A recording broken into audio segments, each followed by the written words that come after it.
The Manwhore Podcast is sponsored by HotMovies.com.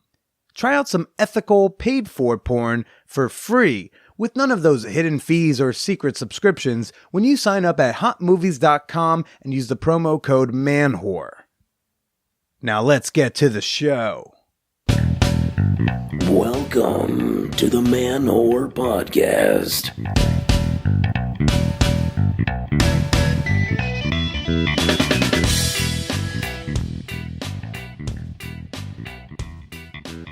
Who shoots the porn? Girls. Who runs this mother? Girls. Girls. Who won't love me back? Girls. And some genderqueer non-binary people. Hey!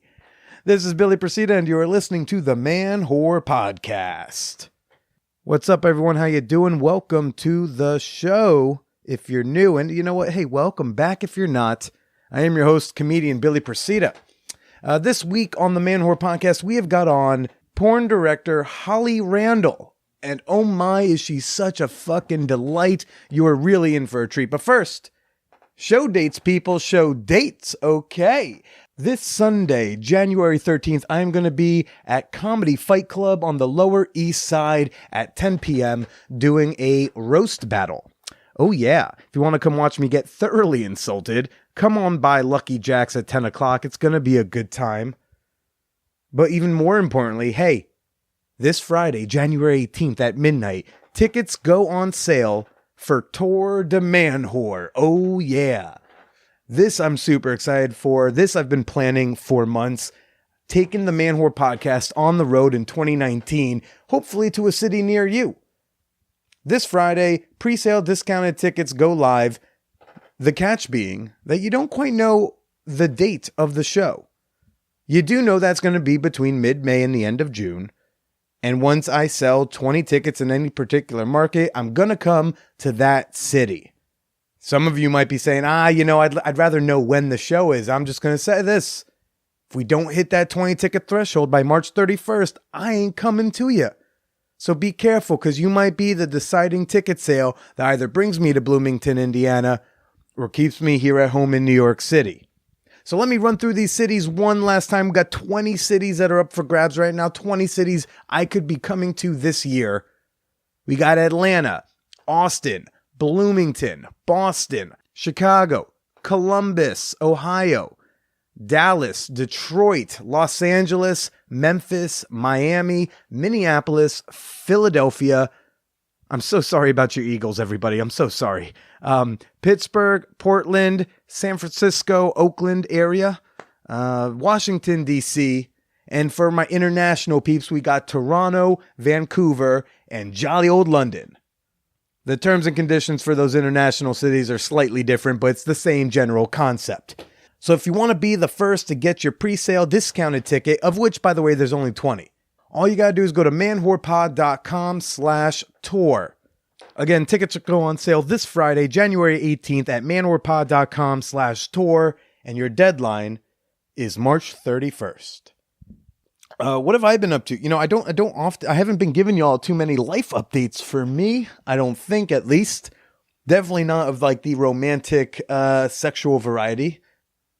I'll be honest with you, haven't been terribly busy up until right now, because somehow I found myself organizing not one, but 2 gangbangs this upcoming weekend. Billy's about to be a busy boy. You see, a couple weeks ago, like right before New Year's Eve, I threw a gangbang for a dear friend of mine. Not someone I'm fucking. Not someone I used to fuck. Not someone I'm trying to fuck. Just a friend of mine. A really hot friend of mine, but a friend of mine. I'm just that nice of a friend, I guess. I posted the success story on Reddit because that's where I had recruited most of the dicks involved. Multiple women reached out to me to say, oh my gosh, that was so hot. Gangbangs are my fantasy. I would love for you to set one up for me. Now, when the first person responded, I was like, oh my God, that's awesome. Let's do it. When the second one responded, I was like, wow, isn't that funny? I guess I'm organizing 2 gangbangs. And then when the third chick hit me up, I was like, maybe I should be charging for this service. Am I missing an opportunity here? Was I always meant to be some sort of like pervy party planner? What's up? So one of the women dropped out, but two of the women we seem to be all systems go for. And I gotta tell you, this shit is exhausting, is mentally taxing. And if any of you dudes who applied are listening right now, fucking my patience is at its threshold. I don't understand when dudes are offered the prospect of sex with a hot woman, and not just like sex with a hot woman, but like mostly selfish sex with a hot woman, you know, a gangbang, a sexual situation where, yes, it's nice when you're, you know, rubbing her clit or eating her out or stuff like that. But at the end of the day, your job is really to be a hard cock and give it to her. That's most of your job, because she's looking to have volume more than she's looking to like, get that nut off right away. So when dudes are faced with this prospect of this opportunity, I should call it, of selfish sex with a woman, I don't understand why you don't follow instructions. I give easy instructions. All I ask is that you read and you follow my instructions. It's so simple. I've said this before and I'll say it again. You know, when you're organizing something through the internet with strangers on the internet, especially when there's multiple strangers on the internet, and especially when they're dick-wielding dude people, what I like to do is I like to make them jump through hoops. Because for me, I need to know you can follow instructions. If you can't follow instructions, I can't trust you to, follow the big consent-driven instructions. I even like to sprinkle in some brown M&M requests here and there. Do you know about the brown M&Ms? I love this story of the brown M&Ms. Legend has it that Van Halen would ask for a bowl of M&Ms with all of the brown candies removed before every show. They put that in their rider. The theory being is that, if they come to the green room and there's a bowl of no brown M&Ms, then all the other important requests that have to do with like their equipment and the sound and all that stuff, they can trust that those things got followed because, well, they followed this tiny, super specific and annoying task. So that's why I like to throw brown M&Ms in there. Here's all I asked for. I asked dudes in the beginning. I posted on Reddit for both gangbangs. I laid out what each of these women want. I laid out the boundaries. This is also why it's important to read the entire post, because there's important information in there. And then I just asked like, hey, what's your email address? What's your penis size? And send me a screenshot of you subscribed to the Manwhore Podcast. Am I shameless? Yes. But you know what? I'm the one organizing this thing and it's not my fantasy. So I don't mind if I get something out of it. Allow me to be a brilliant marketing person. Anyways, I'm starting to think maybe I should like write a fucking pamphlet on how to organize a safe consensual gangbang, because I'm about to have done 3 in less than a month. Dudes, follow instructions. Okay? Follow the instructions. When you're responding to an ad on a Reddit or back in the day on Craigslist, it's like, don't answer with a one-liner. Expound a bit. Unless the people say, just send me these pieces of information like I did, say a little bit. Say why should we pick you? Because there are going to be dozens, if not hundreds of applicants. I mean, Jesus, I got 70 to 80 applicants for a gangbang, posting as the dude. If I were a woman posting, just being like, hey, I just want to fuck a guy, hundreds, destroyed inbox. Be someone who can stand out, because if you just said like, yeah, I want to fuck you and I got a big dick, that's not going to get you anywhere, man. And some dudes are all like, well, that's just so much effort to put in. I mean, I don't want to write all this stuff out just to maybe have sex with someone. And I'm like, then it doesn't sound like you deserve to have sex with someone on the internet. I don't think you do. I don't think you should get to. If you won't put the little bit of effort in to write, 5-6 sentences, 5 to 6 original sentences in a message, how do I know you're going to put in any effort to please that woman or to follow the instructions when we're there in the room? You know what I like to do? If I'm really horny and I'm looking through personals ads and I see something I want to apply to, I know there's not a chance that I, with an erection while beating off, am going to write like a message that I'm going to get like a positive response from. So you know what I like to do? I come first, And if I still want to answer that ad, I'm going to answer that ad. I'll even leave the ad open for a few hours. Maybe I'll come back to it later. And if I'm level-headed and I still don't want to put in the effort for that ad, I just don't fucking respond. Because it's like, hey, maybe I was just really horny and I'm not actually interested in putting effort into this encounter. In which case, I don't deserve to be selected for that encounter. And, you know, I like to share these like wild, crazy encounters that involve like strangers on the internet in part to just like show people, especially the women out there, if you got a fantasy, you can fulfill it. Like you can exact that fantasy. You can make that happen. There is a way to do it safely and responsibly. Because I know that whole like getting murdered in the face thing is a huge and very fair concern. And there are ways to mitigate risk. And there are ways to do things safely. And if you ask for a little help from a friend, hi, you might even have some physical backup there, you know, to look out for you. And one of the ways, especially if it's going to involve like multiple dudes, multiple strangers from the internet, one of the ways to weed out the people who do not deserve your pussy is to make them jump through some hoops and take out the brown M&Ms.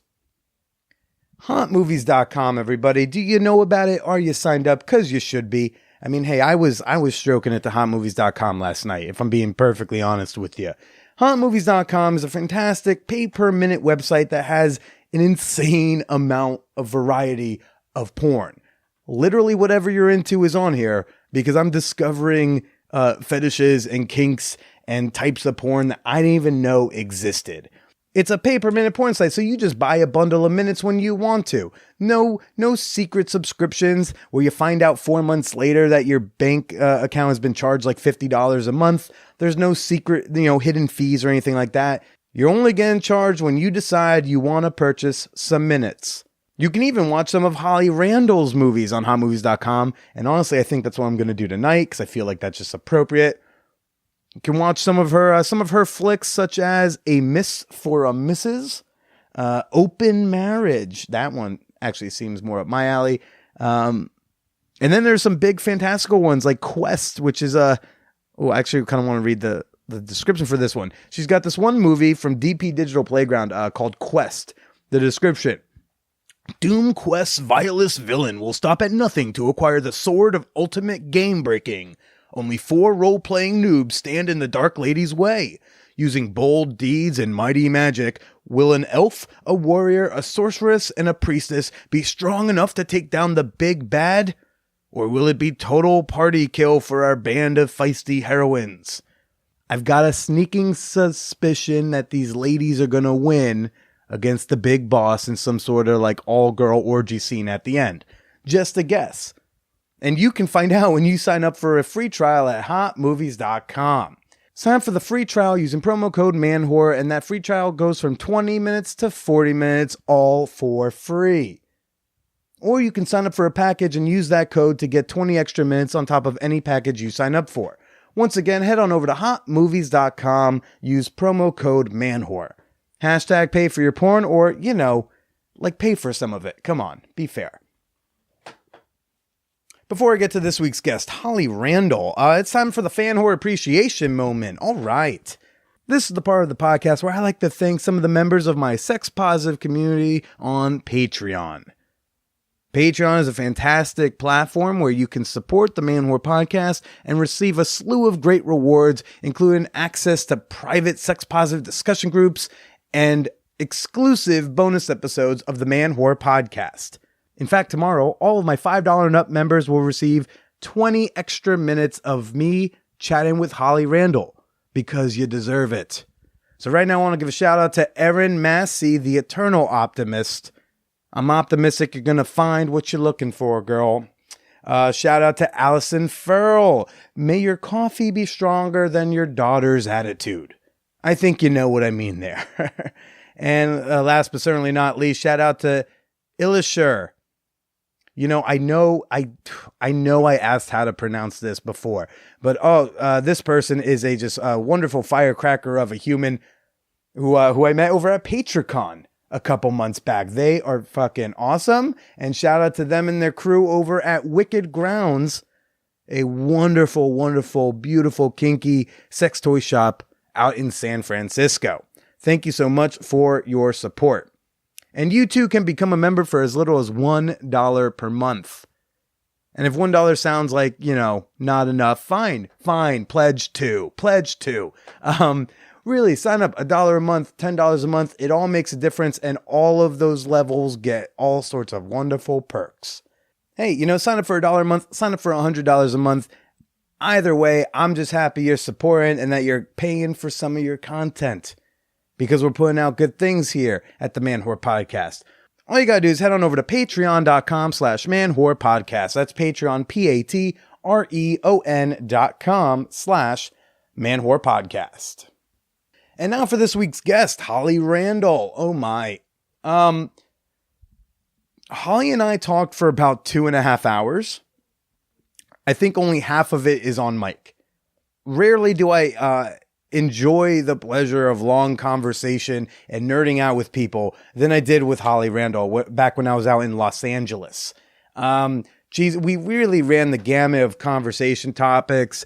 One of the things we do talk a bit about is body positivity and body image. And I just want to make a note, it's a piece of feedback I've been getting recently. And it's been phrased in this way by multiple different women. They've been specifically women, but some people have been telling me like, oh, Billy, sometimes I just want to like grab you and shake you. I'm like, oh shit, what did I say? And then they're like, because you're not, the body stuff. Stop shitting on yourself. And I'm like, oh, that's just kind of part of who I am. Please don't negate my experience. That's how I feel about me and this, sack of meat that I live inside of. Something we didn't go too in depth of, Holly rightfully points out that women face all this shit for the expectations about their bodies and the unrealistic beauty standards for women. But we do rarely discuss what are unrealistic beauty standards for men. Okay, think about anyone who is called objectively attractive. Chiseled jawlines, abs, that weird inguinal line thing. Dudes are also expected to have clear skin, a full head of hair, a massive but reasonable erection, and maybe not rippling muscles, but at least a sign of strength. We can't be too short. We got to have all our teeth, typically, unless there's a good story. So, one piece of beef I do have with some of this body positive movement stuff is like, we do forget, like, there are unrealistic beauty standards for men too. I would say a difference is, though, that men tend to we have a back door of like, well, we could also get rich or be funny. Could be rich, hot, or funny. Those are usually the things. Women, to be fair, don't usually have those back doors to be deemed like mainstream attractive, or at least mainstream desirable. Because I think, you don't have to be attractive to be desirable. And so, when you hear me describe how I feel about my body and whatnot, remember that it's coming from the same place that a lot of women come from. Similar, but different, whatever. It all sucks. And we're all trying to fight against this same bullshit. I'm getting better at it, but be nice when you're trying to be nice to me. Anyways, we don't talk about that topic too much in this episode. We do discuss a lot about porn. Holly grew up in porn. She grew, like, to her, porn is a family business. And I thought that was fascinating. You're really going to enjoy my conversation right now with one of porn's most talented and favorite directors, Holly Randall. You should just be getting recorded all the time. Don't tell me that. Because everything you say is gold. Don't tell me that. My boyfriend would be like, oh my God, she'll never shut up. It's like, no, honey, this rant is for a podcast. He's like, yeah, we were ranting for 3 hours this whole drive. But Holly Randall, hello. Hi. I won't do too much of intro just because I don't want to interrupt the brilliance you're saying. Oh God. I know it's really bad. It's 4:30. You got here at 3:30. We've been talking for an hour before we even started fucking rolling. But isn't that the best? I mean, when you ask me, do I, in 4.5 years doing this show, do I ever get sick of it? It's like, not this part. whether the mics are on or off, like this is the part I fucking enjoy. Is sitting down and just talking to people. But there's got to be some guests that you're just like, don't you have a hard time getting some guests where you got to like really pull answers out of them? Because I'm very self-conscious, obviously. Who isn't? And so when I listen to my podcast, sometimes if I have a guest that isn't, I don't know, really engaging, then I hear myself saying a lot of ums, a lot of like I'm searching for questions, and it's so frustrating because I feel like I sound like such an idiot. And then I listen to some episodes where I have a really engaging, intelligent guest who really like runs with the questions that I have, and then I feel like we have this really intelligent discussion. Yeah. And sometimes I sound really smart. Yeah. And so it's so much of it depends on the guest. So that's why when people ask me, they're like, "Oh, I should listen to your podcast." I'm like, "Don't listen to these episodes." See, I just say don't listen to like the early ones if you're the type who bails on a thing early. Yeah. So I actually, after like a couple years in, I recorded a little bumper and I edited, I spliced it into my first episode, and it says, "Hey everyone, how you doing? This is Billy from the future. You know, I'm glad you're checking out the show, but these first episodes are really hit or miss for the first like 50 or so, but now the show's really good. So if at any point you're like, this show sucks, check out a recent episode, and then like I swear it's better." See, that's funny because I think a lot of my early episodes are some of the best ones. It just depends on the guest. Well, like my first episode is my parents. That's my favorite one. Yeah. Because it's like my mom is hilarious and my dad's a wealth of knowledge, and they had a fascinating life, and they grew up in the golden age of porn. Well, I grew up, I guess, in the golden you grew up in the golden age of porn. They were shooting in the golden age of porn, so they have like really, really interesting stories. And then, you know, some of my early guests were like Lisa. My second episode ever was Lisa Ann, who's, you know, hilarious. And then like some of my other early guests were like Mike Quasar. That is a really funny episode. Kate Quigley, who's a comedian, so obviously that was funny. So anyways, it's so hit or miss. It's all about so connecting for me. You know, I don't have trouble pulling answers from a guest because what I do is your page has more words on it, but they're just like topics. Normally my page will be like, it'll look more like this, pretty blank. I don't show up with questions. I just try to talk to them. And because I believe if I can connect with the person, we're going to do great. Right. If I show up with questions, now I'm relying on them to like be good. But don't you ever hit like a dead spot where you're just kind of like, you like, this person has kind of answered all my questions that I had, and now I have nothing else to say to them? Probably time to wrap up. How long are your episodes generally? Between the conversation portion is between 45 and an hour and a half. It really depends on 45 and like an hour 15, I would say, because it depends on the guest. That's Nina Hartley, you can't shut her up. So that's going to be a long episode. Totally. It's going to be gold, but it's going to be long. I didn't have to say anything. I could have gone and like taken a nap and come back, and she would have still been going. Yeah, and you would have listened later and be like, "Oh, that was great. I didn't need to be here." She's definitely a wealth of knowledge. It's amazing the things that she knows. It's incredible. Yeah, it's fantastic. But I think the connecting part. I think the fact that we talked for an hour before the mics were on is a good sign. Like I gave you all my good material. I don't need the notebook. I don't think I need it. I have nothing else to say. Well, you are a director of the porns. I think we should just let people know, right? Yes, that's a good way to put it. And you also do your own great podcast. Is it just about porn, or is it just about the adult industry? No, my podcast is called Holly Randall Unfiltered because I'm unfiltered and I'm a photographer, and it's not through a filter. Get it? Puns. Oh, I love puns. That's like my favorite thing. But anyhow, it's really, it's very much about the adult industry because obviously that's an arena I'm very familiar with. Mm-hmm. I've been in the adult industry for 20 years. I mean, arguably longer if we're going to count just like being around. Being around my whole life if we're going to count being around it. Yeah. But actually working in the industry 20 years. Right. So, which is insane. I can't believe I'm that old. Because your mom shot, what'd your dad do? My dad helped my mom run the business. But your mom shot porn. Yeah, my mom is Suze Randall, and she did. She sure did.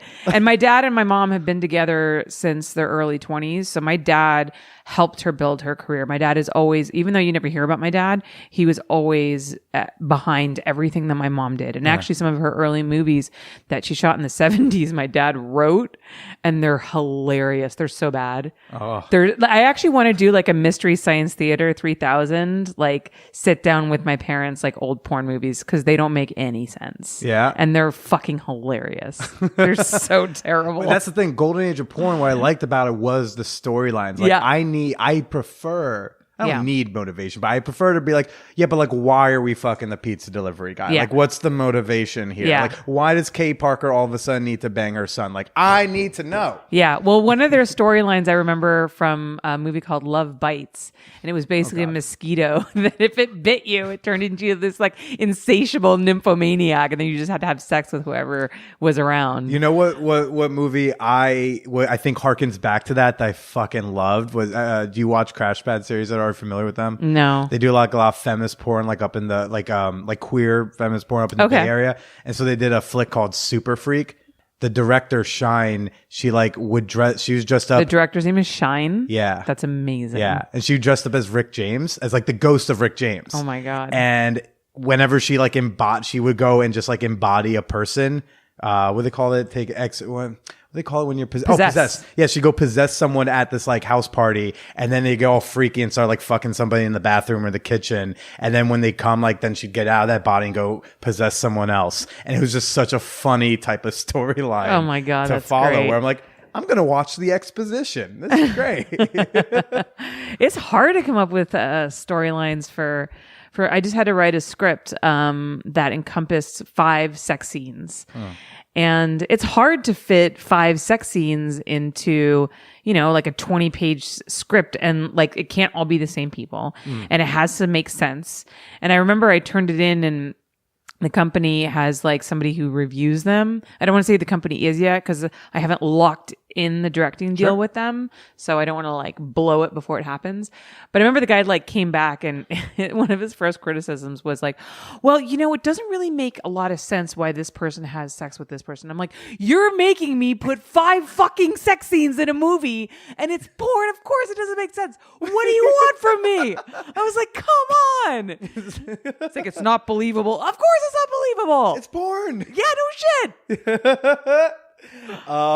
It's just so fun watching it. But then in the script, like when it gets to the sex part, like do you write, okay, sex happens, or like do you break down what you want to see visually? Oh no. Like what's the sex part in the script look like? So for the scripts that I write, I just say sex happens because generally, if I have good performers, they're the professionals, right? Not me. So they know what to do. If there's something specific that I want, I'll talk to them about this before the scene, but I don't generally need to write it down.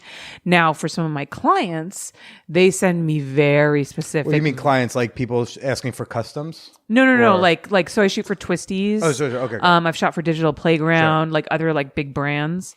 And they will give me very specific direction. Like if they want specific, positions, a lot of them, which are totally not doable, that kind of stuff. So they will be very, very specific. And then other clients that I have like Naughty America literally just give me like a general scenario that they want. Like they want an office scene or they want like a MILF and her friends or her son's friend scene. Yeah. And then I can come up with whatever scenario I want. So every client's different.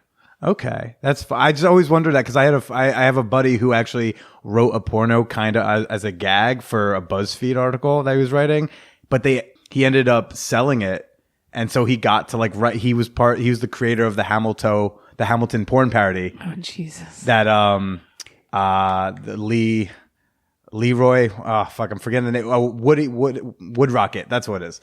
They do only porn parodies, and he pitched them Hamilton porn parody. And he was like, "What's it called?" He said Hamilton, and they were like, "Let's do it." The stupid porn titles are like the best. Honestly, there's a whole category. There's a whole category at the AVN Awards. I did when I went. I looked up. I was like, "This is great. This is my favorite category." Yeah. Fuck best anal. I want like who won the best title. Yeah. There's some really, really good ones in there. It's so funny. What's growing up like? What's growing up around the porn industry? Like I grew up around like the real estate industry. Way less exciting. Honestly, I know this seems crazy, but like I had a really normal childhood. So you're interviewing me in my home right now. I actually grew up in this house. I went to that school across the street And that guest house back there was my parents' office. Okay. So I actually grew up here. So like people have fucked in this kitchen on camp. No. Okay. My parents never shot here. Okay. Mm-mm. No, they always, my mom had a studio, or they go on location. Didn't your Hot Girls Wanted episode like have a, if I remember correctly, wasn't it kind of like a family affair or? Yeah. So my parents now live in Malibu Canyon, and they have a ranch out there, which we've shot at before. My mom's retired now. But I started off working for my parents when I was 20. So I worked for them for about 8 years, and then I started my own business. Sure, but what's the growing up part like? What, like, is it like this is weird, or like do you go like this is weird but cool, or? I don't know. I mean, so when I was very young, I knew that what my parents did for a living was for adults only. That was kind of like all I sort of knew. I remembered like I wasn't really allowed to go in the office. But I don't know, when you're a kid, you don't really think about what your parents do for a living. Like, who cares? I was busy running the Unicorn Club. I had better things to think about. And so like when I finally hit adolescence, that's when I became a little bit more interested. And I used to sneak into what used to be the office back there and like steal my mom's porn magazines and look at them and stuff like that. But yeah, I don't know. I mean, normalcy is relative. So it was something, the biggest burden was I had to kind of keep it a secret from a lot of my friends and at school. I remember when I was in elementary school, we had a project which was to write an essay about what our parents did for a living. And I just remember getting that project and being like, fuck. And like coming home and being like, what do I say?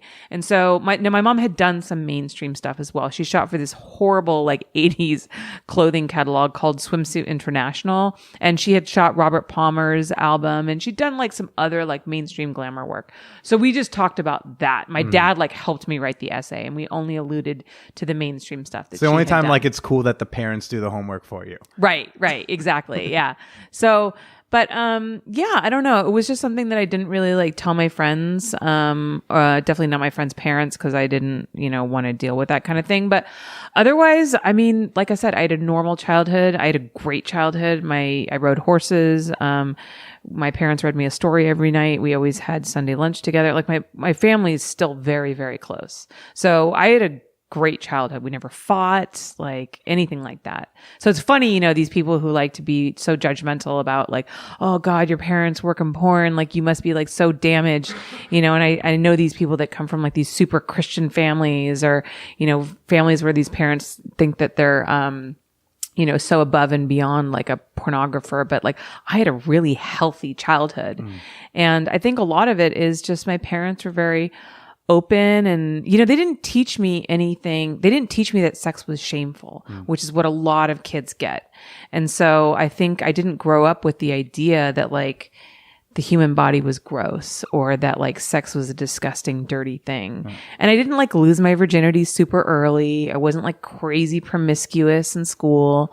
I don't know. I had parents who loved me and who taught me good morals, and that was kind of the essence of my childhood.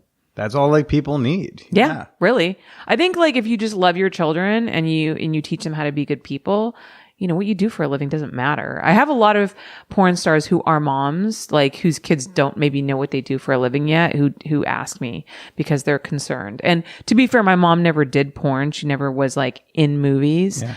But I think it's still kind of the same principle applies. I know you posed for like some sort of like photography, but you never actually did porn, or no, did you? No. So, well, kind of funny story. So I did hire somebody to shoot me. I've posed twice. Both times I paid the photographer. I own the content. Like I was never gonna, let somebody shoot me and not have complete control over everything. So 10 years ago, I hired a photographer named Mark Don to shoot me.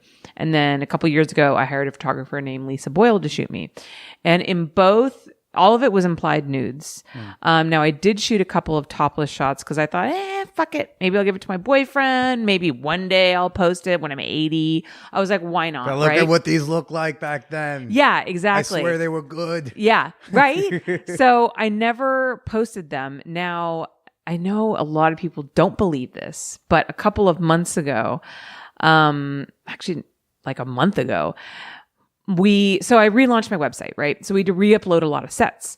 And in one of the sets called Rise and Shine, there were some topless pictures of me. And I specifically told my assistant to remove the topless photos of me before she posted the set to the website. Because again, I've never posted them.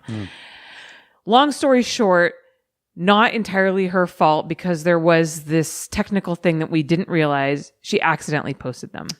So I woke up the next morning and my boobs were all over Twitter. Where are those at? Okay. And I was just like, holy shit. People were like, finally, Holly posted her boobs. And I was like, oh my God. But you know what I realized immediately? Is that once it's online, it can never be taken back. I mean, I say this to girls all the time. I'm like, if you're going to do one porn scene, you may as well do 1,000 because it will always be there. So I was like, fuck it. I'm like, I'm going to promote it and I'm going to make some money off of this because like, I can't take it back. I'm just going to own it. And that's what I did. And my website actually ended up doing really well that weekend. I would imagine. And then I just posted, I had some more and I posted the rest. Because I was like, well, my boobs are on the internet now, so fuck it. It was 10 years ago. They looked good. A lot of Photoshop. So what you're telling me is like I should like ditch my silly like I only did one porn rule. That's what I'm hearing from you. Yes, exactly. Okay, exactly. Cool. We'll talk. You should do more porn. I look, you're not. I've had some people like literally tell me that. I'm like, you're very wrong. It's like, yeah, I sometimes wear a t-shirt well, but you haven't seen this. Yeah. What do you think about like there's a lot of talk about like body positivity in porn, like stretching out to porn, but it's always typically the female performers they're talking about. What do you think about like the dude casting and not having just like dudes with abs?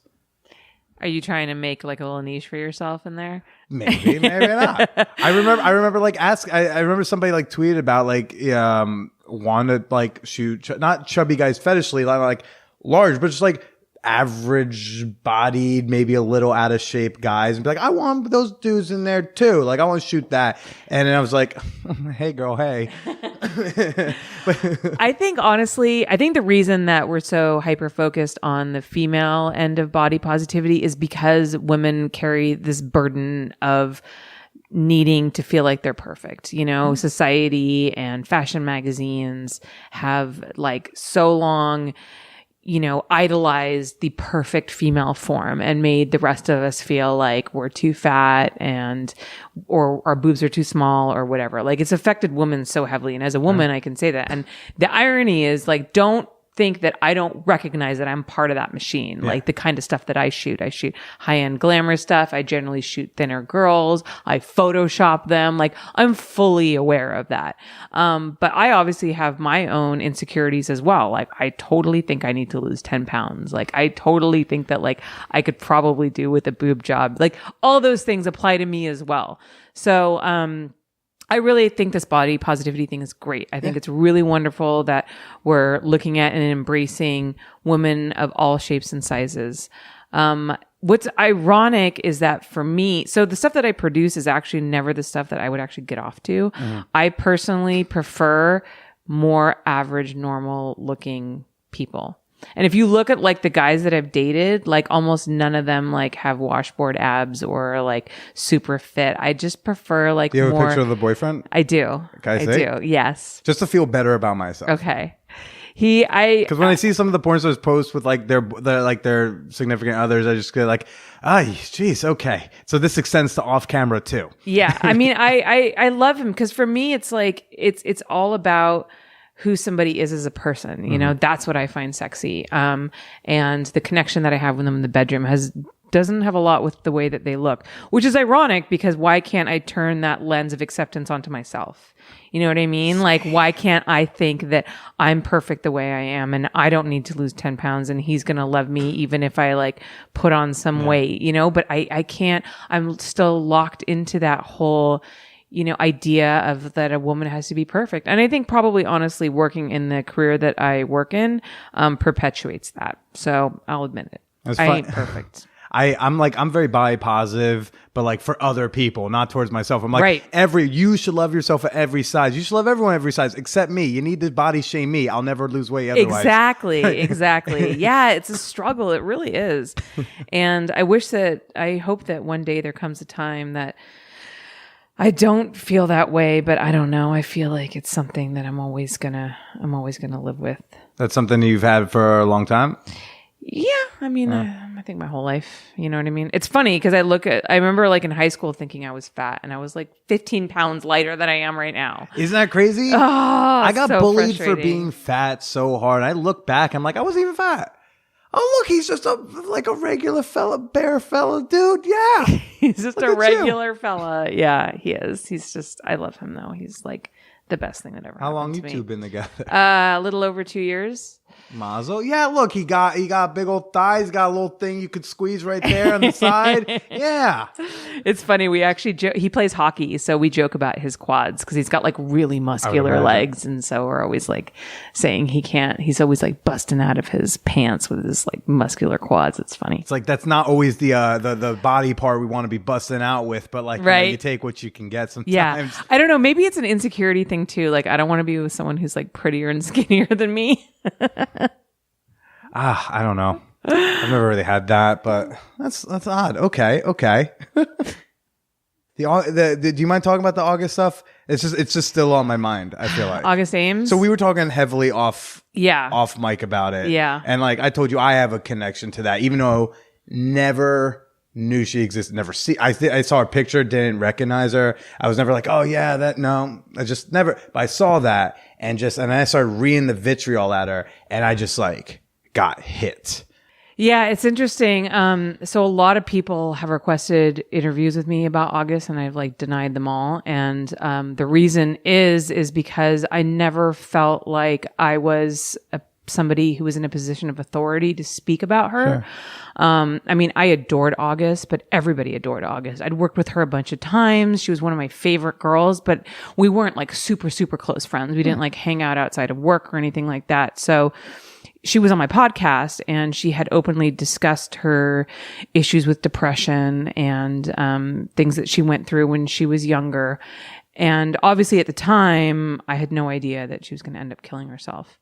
And so when she did, a lot of people obviously turned to my podcast because it was the only place that she had ever spoken about something like looking that. for an answer somewhere. Yeah, exactly. So, but I never felt like it was my right to speak about her, and to tell people what August was feeling and what she was going through and why she killed herself and all this stuff. Like I just did not feel like it was my place.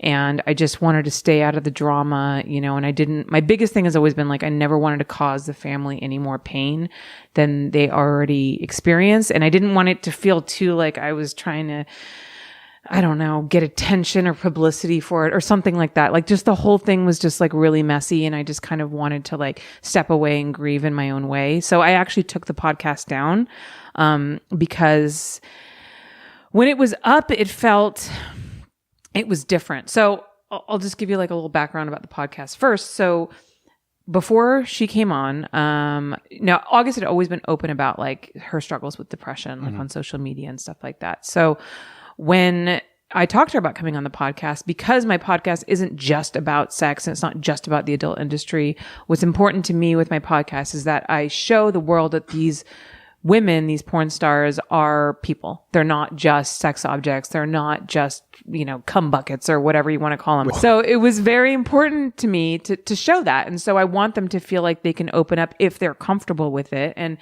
And so I asked her if she was comfortable talking about her depression, because I feel that that's something a lot of people deal with. A lot of people have mental health issues, and it's something that, you know, we as a society still shame a lot, and people don't feel comfortable talking about and try to hide from the world. And August said, yes, she would absolutely love to talk about that kind of stuff. And I was like, okay, great. And so, and I checked in with her so many times. Like, so before we started the podcast, I'm like, are you sure you want to talk about this stuff? She's like, yeah, okay. I'm like, all right, great. So we start the podcast, I bring up that question, and she went a lot deeper than I expected. I mean, honestly, like I did not think that she was going to come out and talk about the things about like, what happened with her family. And I did not expect her to go into that kind of detail. Like I was really like blown away. And so after the podcast, I asked her, I was like, you went into some really deep, dark stuff. I'm like, are you sure that you want me to keep that on the podcast? Because I always ask my guests if there's something they want me to remove later, if they feel like they said something compromising that they regret, I will take it out before I release it. And she said, no, I want you to release it. I'm like, okay, I'm going to check in with you before I actually like put it out there, because I want you to have some time to think about it, because you really talked about some shit that is very, very personal, and I want to make sure you're okay with it. She's like, okay.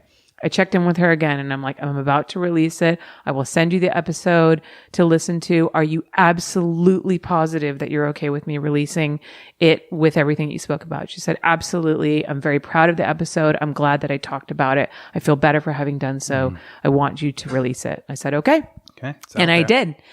And it got a lot of attention, but it got a lot of really amazing positive feedback. Like so many people said to her, you know, I listened to your podcast. Oh my God, you're so brave for talking about the things that you talked about. I also struggle with depression. You know, I always thought I never knew you were like this. And now I feel this connection with you. And now I feel like I can talk about it. Like the shockwaves that it put out and the way that people related to her was really amazing. And I know that August was so happy about it. And she responded to a lot of these people saying, thank you so much. I'm so glad you enjoyed it.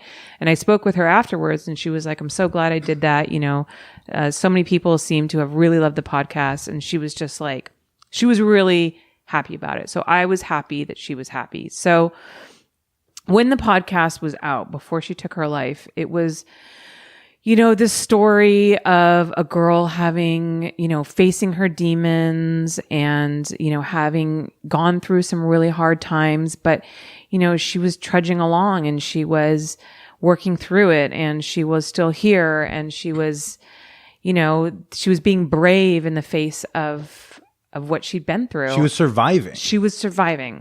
And then when she's gone, it's like, it's like it ends with a happy story, but then when she's gone, it's no longer the happy story or happy is out there. It took on a completely different, feel, and it felt almost like a premonition to a tragic event, and like that, I don't know, we should have known about it, we should have seen the warning signs, or I don't know. It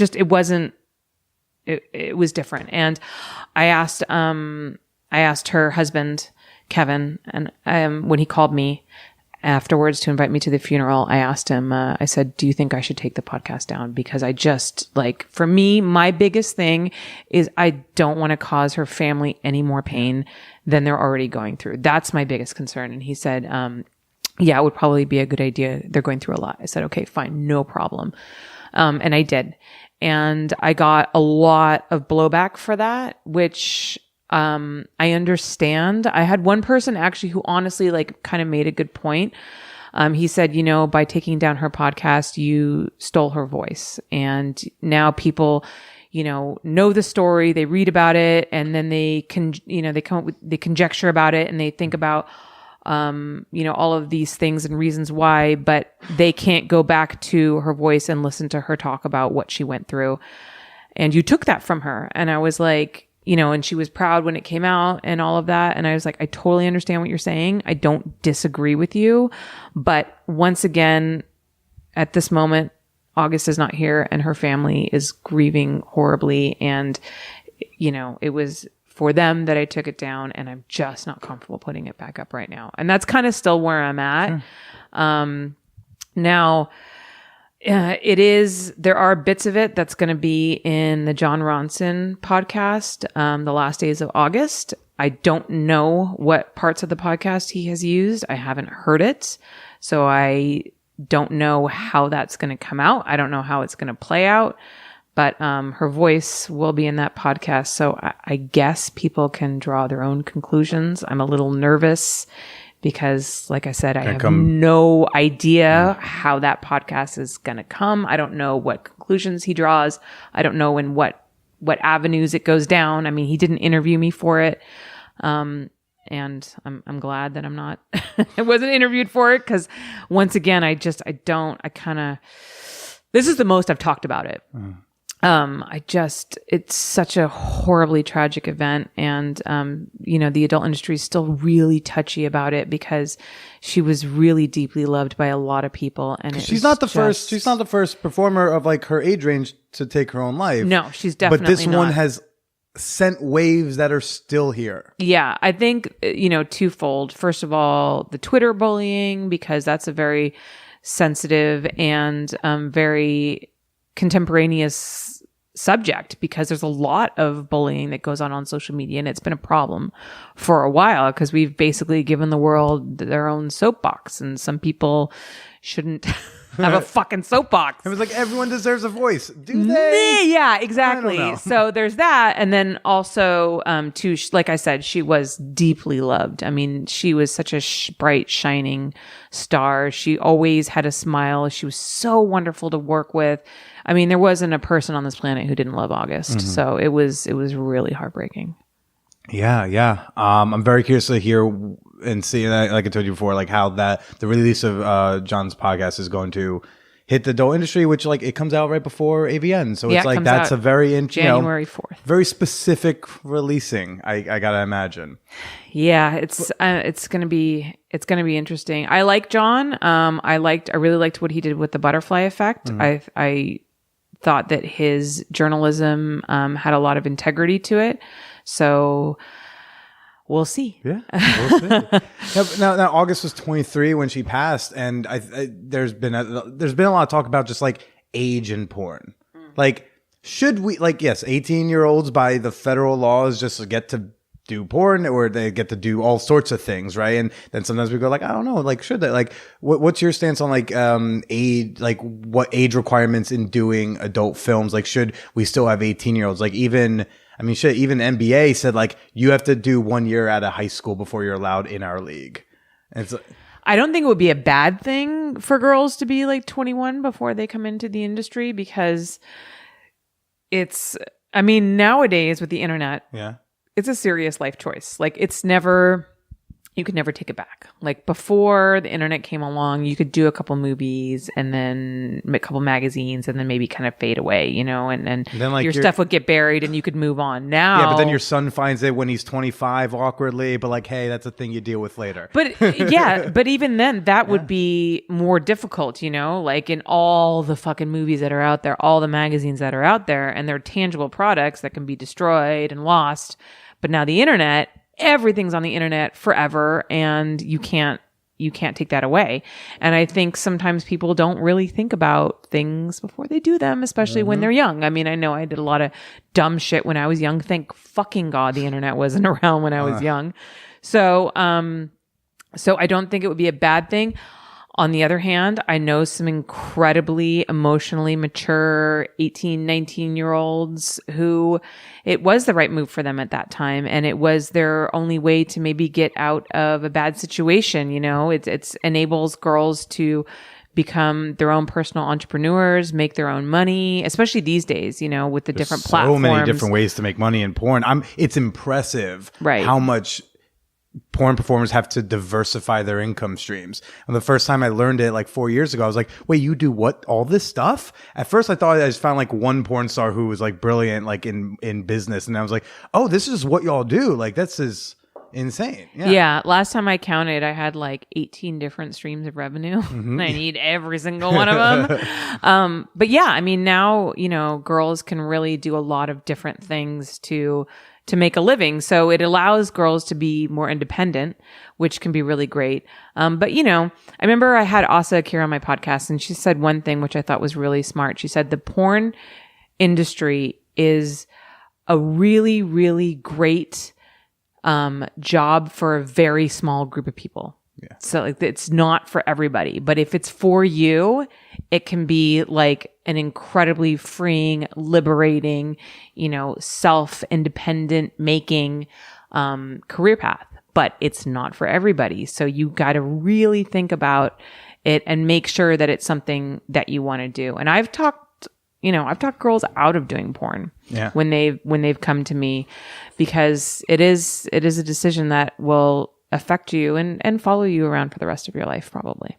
When you're directing girls like in that like let's say 18 to 22 range, like do you treat them differently than someone who's older, even if they have the same amount of time experience in porn, even if they're only like a year in the porn, but like one's 29 and one's 19? Do you treat them a little differently? Do you direct them differently? Or it really, for me, it's not about the age. It's about them and their experience. So I really kind of vibe off a girl when she arrives to set, and I kind of figure out where she's at. There's a lot of psychology involved in what I do. Like I'll kind of, if she doesn't have a lot of experience, then obviously I have to direct her a lot more, give her a lot more direction. Check with her beforehand that we're doing things she's comfortable with. If it's somebody who has a lot of experience, then I don't need to be so hands-on and I can kind of let them do their thing. So it really just depends on the girl. I mean, I've had girls that are 19 that are just fucking know exactly what they're doing. They're like super sexual. They're really into it. And I can just like kind of let them go and do their thing. And then I've had, MILFs who are just starting out, who are like 42, who have no idea what they're doing. And I need to give them like a ton of direction. So it's not so much the age. It just depends on, it depends on their mental state, really. Sure. What kind of directions do you even like give? I mean, like walk us through, I guess, directing a scene. Okay. Well, I am originally I'm a photographer, and obviously I shoot video and I direct and stuff because I have to, but I started off as a photographer.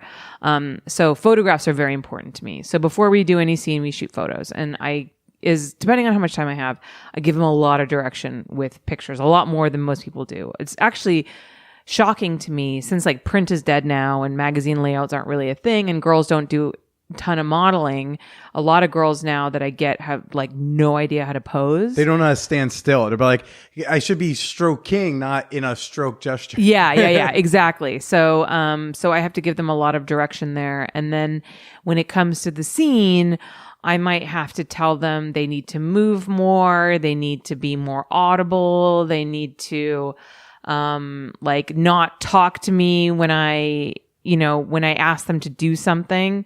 Like if they're in a striptease, for example, and like we're going to put music over it, if I give them direction because they need it, I'm like, okay, take your bra off now.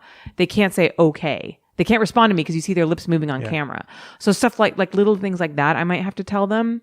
Generally, when I'm shooting with a new girl, I really try to pair her with somebody who's very experienced, whether that be the guy or the girl, so that they can kind of like walk them through the scene and direct them through the scene and open them up to camera and stuff like that. Shooting two new people together is a fucking nightmare.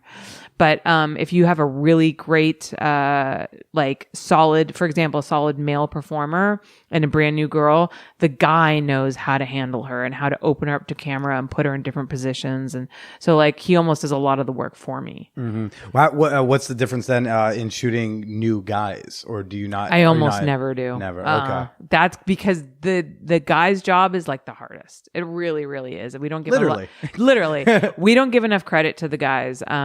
What they have to go through to produce a good scene, and so much of it is reliant on their ability to carry the scene and their ability to keep wood and that kind of thing. So there's a lot of pressure on the dudes, and so I tend to stick with like the top tier talent because they just make my life so much easier. Yeah, I gotta imagine. Who are some of your like favorite people to shoot with? I love without getting in trouble, I guess. I know, right? I love Ramon, Isaiah Maxwell, Derek Pierce, Cody Steele's a new guy. He's really good. So is Ryan King. He's really good. There's so much more. Charles Dara, obviously, I fucking love Charles. He's amazing. Logan Pierce is great. I just had him on my podcast. There's a lot. I mean, I love the guys. Like I really do, and I give them a ton of credit. And the good male performers are just like they're everything. Yeah. Well, as we learned in like if anyone saw the Hot Girls Wanted turned on like in your episode, which is like I forget if I said this on or off mic, so here I'll just say it again just in case. But it's like your episode was the first one. And it's about like feminist porn, right? Yeah, it's about female empowerment. Yeah, it's like that's porn. The good episode, and then the other 5 were like we're gonna fuck everyone over. Yeah. I mean, I don't know. I don't think that the other episodes, I don't know. Honestly, I didn't see all of them, but I saw a few of them. And I don't think that they were necessarily like untrue.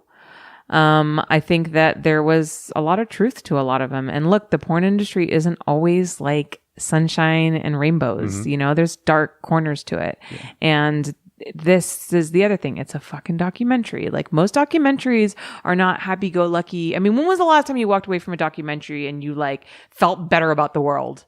It's like I haven't. You know what I mean? Like even with Mr. Rogers, like you're still leaving sad. You know? Yeah, they always have like some kind of sadness, or there's some lesson or something like that.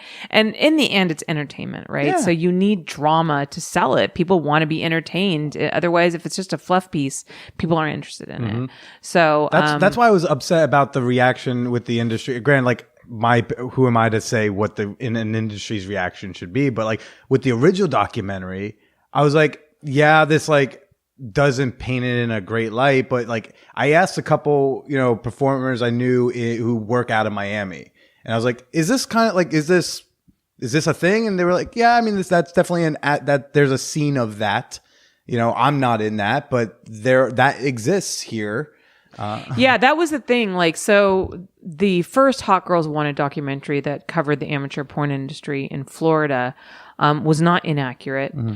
But the problem is that it took a very narrow vision of the adult industry, and to the uneducated viewer made it appear that the entire porn industry is like that. Like there was no contrast. There was no hashtag not all porn. Yeah, involved. there was no contrast. There was no like, this is what like, good high-end mainstream porn is like, and this is what like dark, like dirty amateur porn is like. There was just that dark side. So people watch that and they're like, oh my God, all porn is like that. And it's not like that. And Florida is known to have a more amateur kind of porn element there. They're almost more like the underbelly of the porn industry, whereas like LA is kind of like the shiny, like all the big like mainstream companies like Digital Playground and Wicked and Brazzers, Twisties, all like shoot kind of out of this area. So there's two sides to porn, and that only kind of showed one side. And that was my issue with it. I didn't think that there was anything like I said, I don't think that the documentary itself was untrue. I just felt it was very one-sided. So when Rashida approached me about doing the second Hot Girls Wanted... Wait, Rashida like herself approached you? Rashida's people, and then I spoke to Rashida. So you did speak to her, and you were Well, she directed my episode, so she was there. Did? Yes. Oh, okay. Yeah. And so every once in a while you'd throw in her like, hey, like Andrew Tribeca, what the fuck is that? No, okay. I actually never watched her show. You're talking about Parks and Rec, right? Well, no, she had her own show on TBS or something. I don't watch TV. So like, it's funny, like to me, like everybody else in my crew was kind of excited that like Rashida Jones was coming to set, and like to me, because like I don't watch TV, I was kind of like, I don't really sort of like know that much who she is. Like I know she's kind of famous, but I don't watch anything she's in. But so my episode was the only one that she actually directed. So she was actually on set for it. And I really liked her. We got along really well. I actually went and visited her at her place in Ojai too. We're not like buddies, but like we're friendly. And like I said, I liked her. So, and my episode was kind of like her idea of, I think, like the antidote to like the first one, because she saw that, people, and a lot of people said like, oh, Rashida's anti-porn and blah, blah, blah, blah, blah. And it was funny because, I didn't see any of those interviews that she did to do the first Hot Girls Wanted. But she didn't direct Hot Girls Wanted. She was just a producer, like an EP on it. And that's why I got mad when people were yelling at her. I was like, maybe she is, maybe she's not. But like, she didn't make the movie. Like, she probably introduced someone or helped get it sold. But like, she's not creatively that involved, probably. Well, yeah, that's the thing. I honestly don't know how involved she was in the first one. I do kind of know how involved she was in the second series. And what a lot of people don't realize is that no, she was not able to call all of the shots. There's a lot of people involved, and ultimately Netflix has the final say on how they want something to come out. So a lot of people attacked her after that second one without really knowing the semantics and the little everything behind the scenes. But, everybody's got to have somebody to bash, right? And she was the easiest person to attack. She's the only one who is verified on Twitter to attack. Right? Sometimes that's just what ends up being. It's like, well, who has the most followers that will get me attention for calling them out so everyone knows how good of a person I am for yelling at a stranger? Yeah, exactly. So, but she really wanted to kind of like show the other side of the adult industry with my episode specifically, which was Women on Top. And I feel like she did. I liked my episode, honestly. Like, I was proud of it. I thought it came out really well. I'm glad that I did it. Like I said, I really liked Rashida. But it was funny because actually when my episode first came out, there was a lot of people on Twitter who were like, a lot of porn stars, a lot of people who didn't like the first Hot Girls Wanted, who were like, oh, finally, like Rashida gets it right. Like this episode's great. Like it's not like porn negative and, it shows, women in porn in a good light, blah, blah, blah. And then time went by and people watched the other episodes and boy, oh boy, did their tone change. Like an hour later when they were continuing the binge, they were like, it's the tweets get angrier. Yeah. And And then it was like, fuck Rashida, fuck Hot Girls Wanted. And then some people attacked me because I refused to jump on like the I hate Rashida bandwagon because I personally had nothing against her. Yeah. I liked my episode. Like I thought it was great. And I just didn't, I wasn't going to be bullied into joining in with the lynch mob. And some people got mad at me about that, but I was like, whatever, I'll mute you. Yeah. Oh, the mute button. The mute button's great. The best. Don't give them the satisfaction of being blocked, but also gets them out of my notifications. Yeah. And there's something to be said for like the outrage culture that's out there now on social media. Some people just love to fight and love to complain and just, they got to have something to fucking go on about. Even I love to fight and be right about something. And so I got an email 2 nights ago from like a listener, and at this recording, I don't know if I've already read it on yet, but I'm very excited to write her back, and I'm even more excited to just shit on her shitty, selfish, dumb, granted 17-year-old boyfriend on air, because it's just how like he won't go down on her. They're in high school, but he won't go down on her because he can imagine her with other guys. And so previously he's only hooked up with virgins.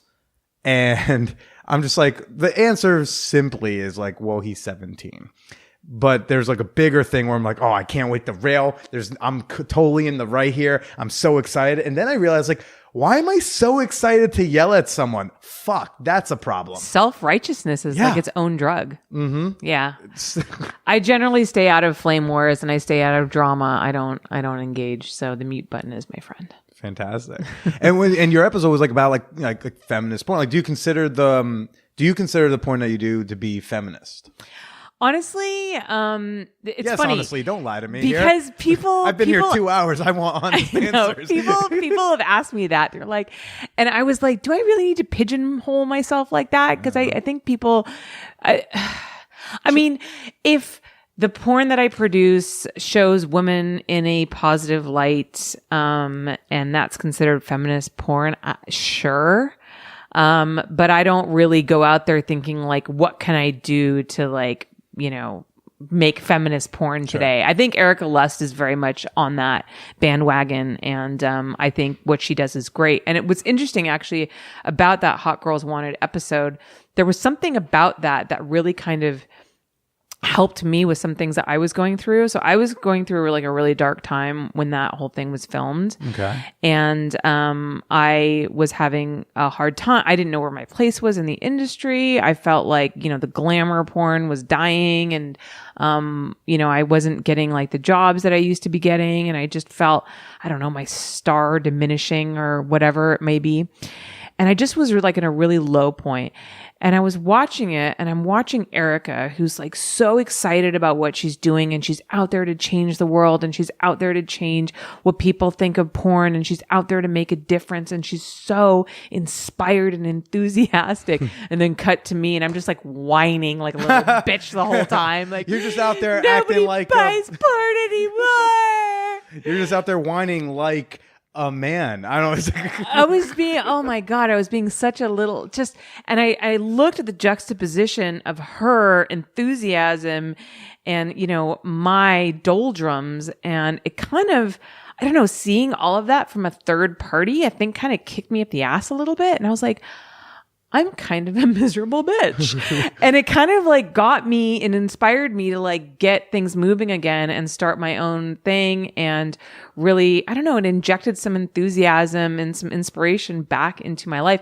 And actually was one of the catalysts that started me creating my own podcast, Holly Randall Unfiltered. And so the documentary kind of like changed my life in a way. Right. So, again, I'm glad I did it. So even that long into your career, as established as you are, you get these like moments where you're just even questioning, like, do I belong here? Oh, 100%. Really? I've gone through that a couple of times.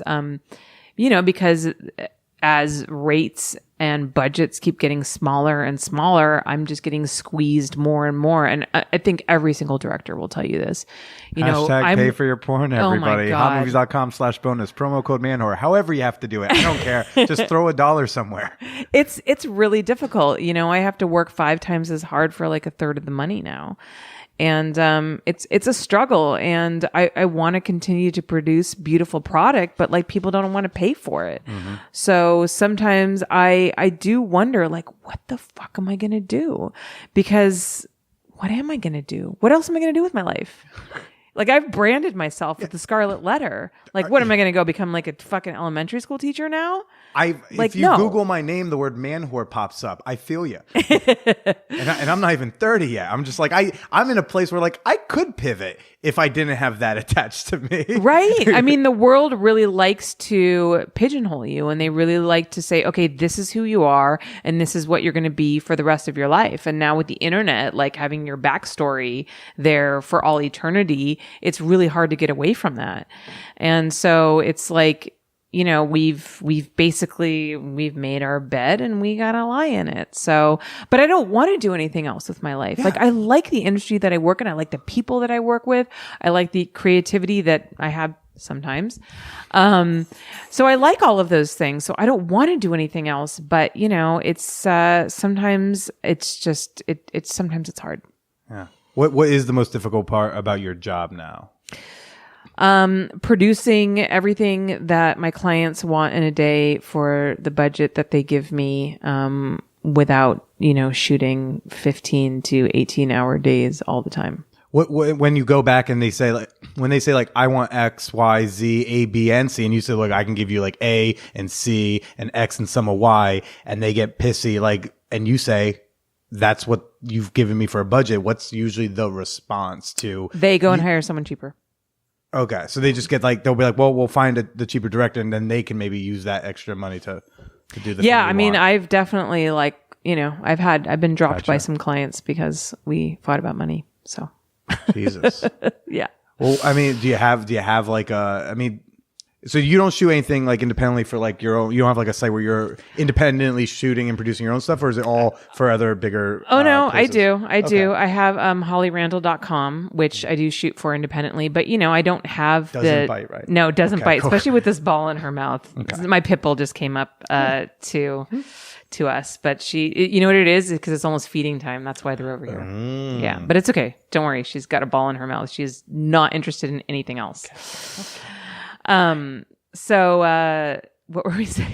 We were talking about, my website. So yeah, I have hollyrandall.com, but I mean, to be honest, I don't have the kind of traffic and the kind of pull and the kind of membership numbers that a lot of my clients do. So it's not, I can't, with the money that I make from it, I can barely afford to produce content from it, much less like make a living off of it. Now I'm trying to do some things to change that. I had some other people running my site for about 5 years. I left them. I relaunched the site. I'm doing a big like server move right now. We've done some things that I'm hoping will change it, but it's hard. It's very competitive out there. There's a lot of bigger sites with more content than mine that people can go to if they want to pay for stuff.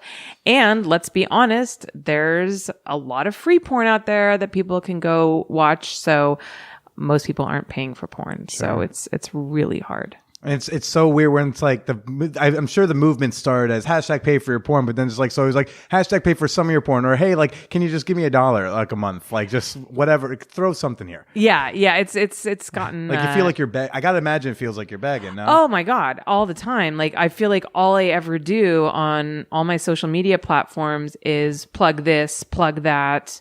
You know, I'm constantly like, join my Patreon. Now I have 2 Patreons. I have a Patreon for Holly Randall Unfiltered, and then I have a Patreon for Holly Randall Art, which is like my erotic nude art. I'm trying to fund a book. And then obviously there's my website, and then there's like my private Snapchat, and then there's like my OnlyFans, which I never promote.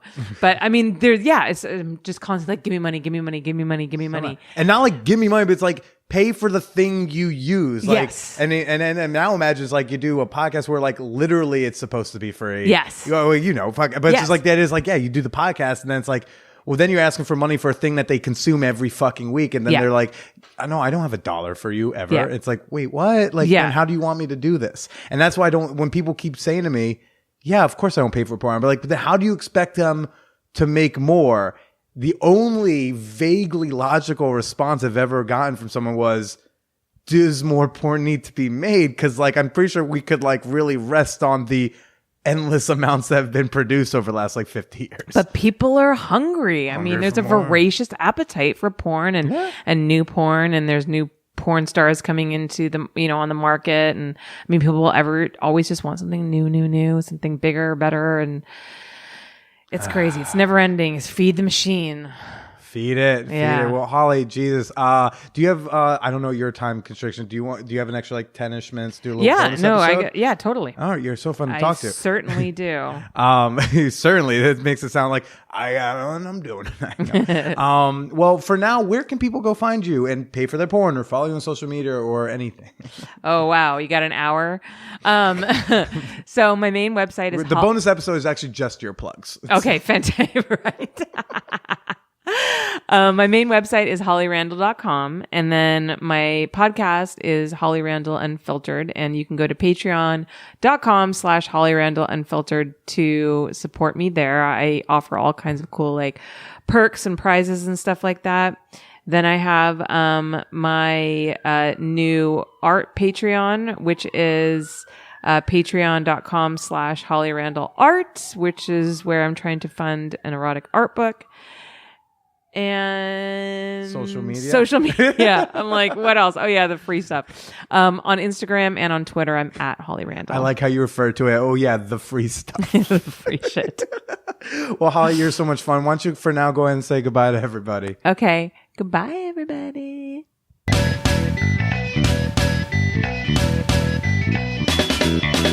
And what did you think about that one, everybody? Did it live up to the hype that I gave it? Because I think it did.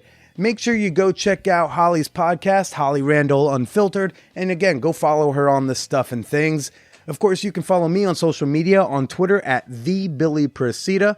Say hello. Use the hashtag Manwhore Podcast so I can find what you're saying about the show. We're also posting all sorts of fun and sex-positive content over on the Manwhore Podcast Facebook fan page. Just search Manwhore Podcast and you'll find it. And if you want to say something to me personally, maybe it's a little longer, maybe it's a comment, a question, a titty picture, you can send that on over to manwhorepod@gmail.com.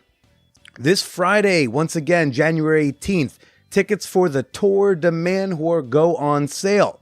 Go get your discounted pre-sale ticket for a city near you at manwhorepod.com/tour. Last and certainly not least, become a member of my fan whore community on Patreon. You'll be supporting the show and you'll receive a slew of awesome rewards, including bonus episodes of this very show.